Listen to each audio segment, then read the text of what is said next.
ஷாሎም. கர்த்தருடைய நாமம் மகிமைப்படுவதாக.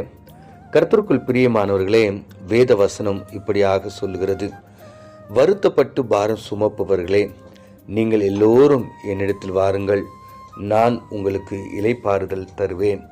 மத்தேயு 11:28. கர்த்தருக்குள் பிரியமானவர்களே, இந்த வேத வசனம் அநேக நேரங்களில் நாம் படிக்கும் பொழுது மனதிற்கு ஒரு இளைப்பாறுதலையும், ஒரு தைரியத்தையும், ஒரு நம்பிக்கையும், ஒரு சமாதானத்தையும் கொடுக்கிறது. ஆம் பிரியமானவர்களே, அதற்காக தான் கர்த்தர் இந்த வார்த்தையை சொல்லுகிறார். இப்போ இந்த வார்த்தையில் நம்ம தியானிக்கும் பொழுது, வருத்தப்பட்டு பாரம் சுமக்கிற நீங்கள் எல்லோரும் என்னிடம் வாருங்கள் என்று சொல்லுகிறார்.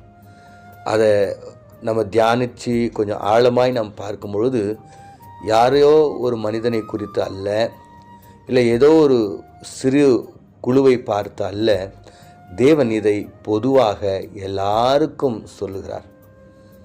தேவனுடைய பிள்ளைகளாய் இருக்கிற நீங்களும் நானும் விசேஷித்தவர்களாய் இருக்கிறோம். எந்த ஒரு தெய்வமும் இந்த உலகத்தில் இப்படிப்பட்ட ஒரு வார்த்தையை சொல்லவில்லை. எந்த தெய்வமும் உங்களுடைய வருத்தங்களையும், உங்களுடைய சுமைகளையும், உங்களுடைய கவலைகளையும், உங்களுடைய கண்ணீர்களையும், எல்லா விதத்தில் இருக்கிற எல்லா சூழ்நிலையில் நீ இருக்கிற மக்கள் நீங்கள் எல்லாரும் என்னிடம் வாங்க அப்படின்னு சொல்லிட்டு எந்த ஒரு தெய்வமும் சொல்லலை. மாறாக அவர்கள் சொல்லுகிற காரியங்கள் எல்லாம் பரிகாரங்களை குறித்தும் பலிகளை குறித்தும் சொல்லுகிறார்கள்.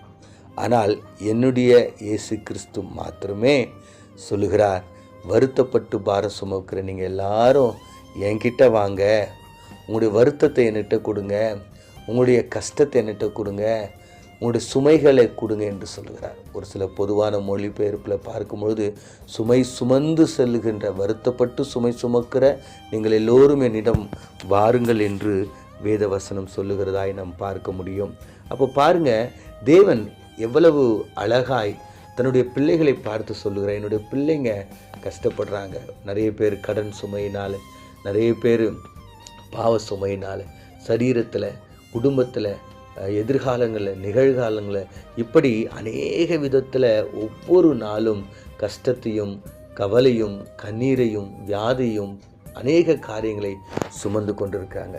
அப்போ தேவன் சொல்லுகின்ற ஒரு காரியம், ஐயோ என்னுடைய பிள்ளைகள் இவ்வளவாய் கஷ்டப்படுறாங்க, என்னுடைய பிள்ளைகள் இவ்வளவாய் சுமைகளை சுமக்கிறாங்க, அவங்க எல்லா நிலைகளிலும் அவங்க வருத்தத்தோடு இருக்கிறாங்க, வருத்தத்தோடு சுமை சுமக்கிறாங்கன்னு சொல்லிட்டு, அப்போ நான் ஒன்று பண்ணுறேன், அந்த சுமையை நான் எடுத்துக்கிறேன்.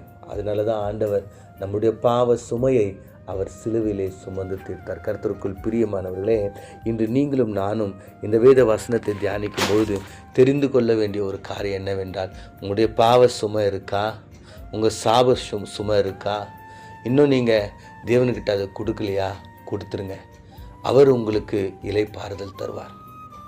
ஒரு நித்திய இளைப்பாறுதலை தருவார்.